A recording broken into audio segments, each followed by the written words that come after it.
en sevdiğim halini. Saçların dağınık, yüzünde yastık izi. Bir pazar kahvaltısı gibi. Küçük oyunlarının, büyük savaşlarının arasında olduğu kadar bir aşktı bizimkisi. Bir pazar gecesi uykusu gibi. Ne yaparsam olmuyor, olmuyor eskisi gibi.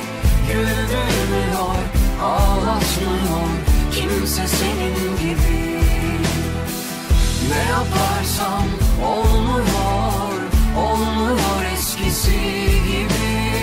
Güldürmüyor, ağlatmıyor kimse senin gibi. Bitmesi gerek artık. Anlıyoruz ikimiz de. O zaman neden hala Ağlıyoruz ikimiz de.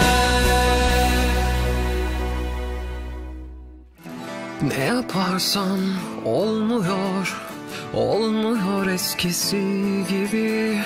Güldürmüyor, ağlatmıyor kimse senin gibi.